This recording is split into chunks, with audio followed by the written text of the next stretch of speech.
Magluluto tayo ng pinakbet. Ayan.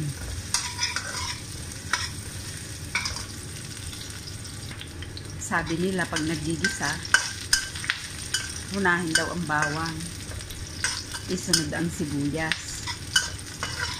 Mali pala yun. Dapat pala inuuna ang sarili. Chareng. Yan, tapos ilagay na natin ang karne. Yung karne, inano ko na to kagabi, ginisa ko na. Ay, ano ba yun? Pinalambot. Muntik pa kamong masunog. Nasunog na, tinanggal-tanggal ko lang yung mga sunog-sunog. Sorry naman, Ate Stella. Yan. Gusto niya isda yung isahog ko sa pinakbet. Hindi naman, parang hindi ko pa natatry magluto ng pinakbet na isda ang ano. Kaya sabi ko, baka pumalpak. Yan. Tapos ilagay na natin ang kamatis. Yan. Ganito ako pag nagluto ng pinakbet. Kailangan madaming kamatis para lumasa. Ganyan ko gusto. Madaming kamatis talaga ako magluto para masarap. Isangkot muna natin para lumabas yung extract ng kamatis. Medyo durog na yung kamatis, so pwede nang lagyan ng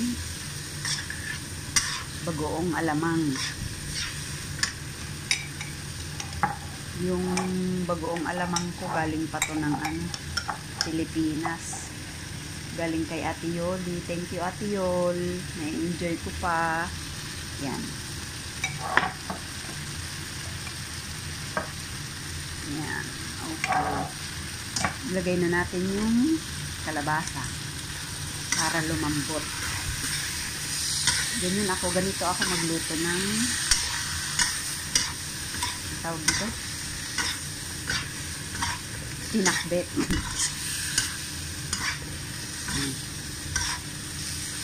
Yung kalabasa, yung ganyan nyo, isang maliit na ganyan.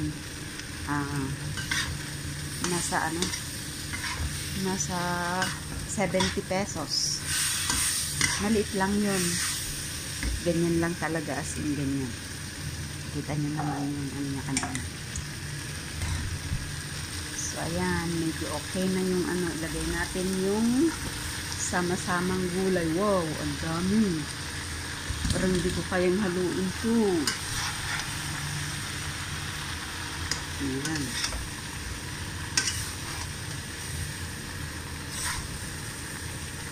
Lagyan natin ng unting tubig. Unting-unti lang. Ayan.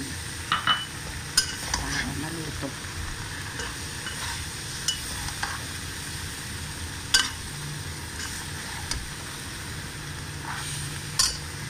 Yun, medyo okay na siya. Ang sarap. Ganito ako maghiwa ng ng talong at saka ng ampalaya. Gusto ko yung medyo malalaki ang hiwa. Sarap siguro nito. Yan, masarap na.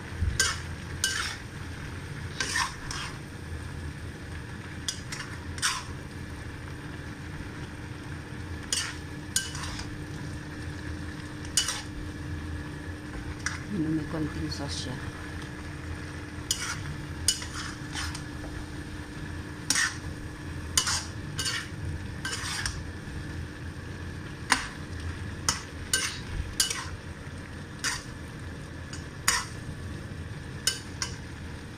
Tikman natin. Ang sarap. Sarap. Ayan. Luto na siya, guys. Medyo half cook lang kasi mamaya pa to kakainin. Dadalhin ko to sa church. Yan. Para hindi siya masyadong malabsa, mabugbog. Let's check na natin. Okay, thank you for watching. Garden ko dito sa terrace. Ayan. Oops! Sayang, hindi ko nakuhanan yung tawag niya, yung daga. Nahuli ng mousetrap. Yung oregano ko. Ito yung rosemary. Ito naman ang aking lemon. Galing to sa seeds. Kaya lang, 4 na taon na siya. Nakalagay lang sa paso. 4 na paso. 4 na taon na hindi pa namumunga. Hindi pa rin namumulaklak. Dito lang kasi to sa terrace, guys. Yan. Ayan. Dito po ako sa Hong Kong. Yan po. Tapos, ito po yung pinya. Ito ay pinya ng Taiwan. Ang tawag dito. Ang tagal na rin nito. Last year ko pa tinanim nung November yata. November siguro last year. Crown. Galing lang po yan sa crown niya. Tapos yung orchids na yung may 2 akong orchids. Hindi ko alam kung paano mag-grow niyan. Yung mga dinideliver dito, inaano ko lang. Yung sinsave ko lang. Ito po ay luya. At ito po yung mga tanim kong kamote. Ayan.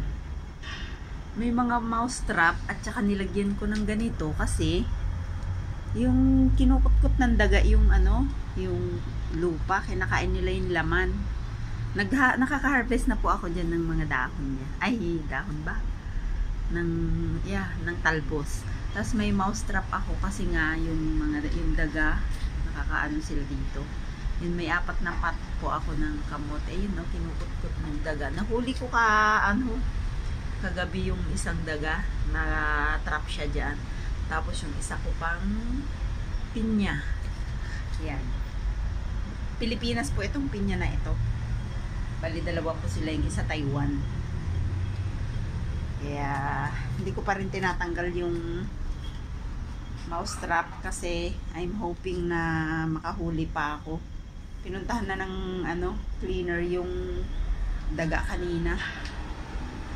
Yun po guys. Thank you.